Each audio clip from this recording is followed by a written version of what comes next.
અને સૌથી સારી વાત એ છે કે જો જન્મ સમયે એની નોંધણી ન થઈ હોય તો પણ આજે કાયદેસર રીતે એને મેળવવાનો એક રસ્તો છે. હા, હું માનું છું કે આ પ્રક્રિયા થોડી લાંબી અને જટિલ લાગી શકે છે, પણ એ અશક્ય તો બિલકુલ નથી. સરકારે આના માટે એક સ્પષ્ટ કાનૂની અને વહીવટી પ્રક્રિયા બનાવી છે. બસ આપણે એના સાચા પગલાંને અનુસરવાની જરૂર છે. અને આજે આપણે એ જ પગલાંની વિગતવાર વાત કરવાના છીએ. તો આ પ્રક્રિયા શરૂ ક્યાંથી કરવી? ચાલો આપણે પહેલા અને સૌથી અગત્યના પગલાઓ પર એક નજર નાખીએ, જે ભરવા ખૂબ જ જરૂરી છે. આ પ્રક્રિયાની શરૂઆત તમારી સ્થાનિક કચેરીથી થાય છે.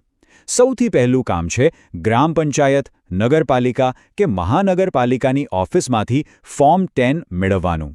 આ ફોર્મ મળી જાય પછી તમારે એક વકીલની મદદ લેવી પડશે, કારણ કે આખી આગળની કાર્યવાહી કોર્ટ દ્વારા થવાની છે.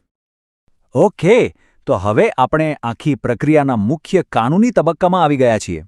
અહીં તમારા વકીલ કોર્ટમાં તમારો કેસ રજૂ કરશે અને બધી જ કાર્યવાહી સંભાળશે. આ પ્રક્રિયામાં સૌથી મુખ્ય ભૂમિકા હોય છે સબ ડિવિઝનલ મેજિસ્ટ્રેટ એટલે કે એસડીએમની.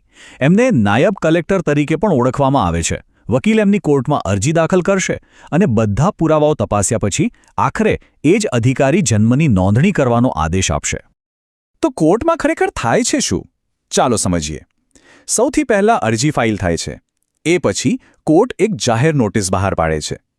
લોકોને વાંધો ઉઠાવવા માટે થોડો સમય આપવામાં આવે છે.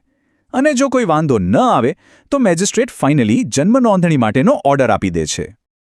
આ જે જાહેર નોટિસ છે ને, એ બહુ જ મહત્વનું પગલું છે. આ ખાલી એક ફોર્માલિટી નથી, પણ પારદર્શિતા માટેની એક સિસ્ટમ છે. એનો હેતુ એ ખાતરી કરવાનો છે કે જે દાવો કરવામાં આવી રહ્યો છે એ સાચો છે. જો પરિવારના કોઈ સભ્યને કે બીજા કોઈને પણ અરજદારની જન્મ તારીખ સામે વાંધો હોય તો એ આ સમય દરમિયાન કોર્ટમાં રજૂ કરી શકે છે. એકવાર કોર્ટનો ઓર્ડર હાથમાં આવી ગયો એટલે સમજો કે અડધી લડાઈ જીતી ગયા. હવે બસ એક છેલ્લું વહીવટી કામ બાકી છે. હવે શું કરવાનું? બહુ સહેલું છે.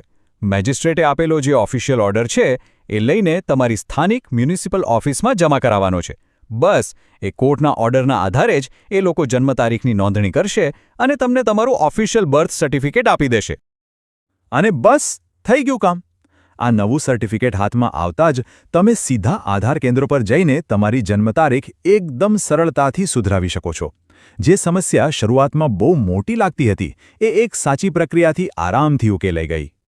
આ આખી વાત આપણને એક મોટા સવાલ પર લાવીને મૂકી દે છે. જેમ જેમ આપણું જીવન વધુને વધુ ડિજિટલ થઈ રહ્યું છે, તેમ તેમ આપણી ઓળખ સાથે જોડાયેલા આવા પાયાના દસ્તાવેજોનું મહત્વ કેટલું વધી ગયું છે. અને શું આ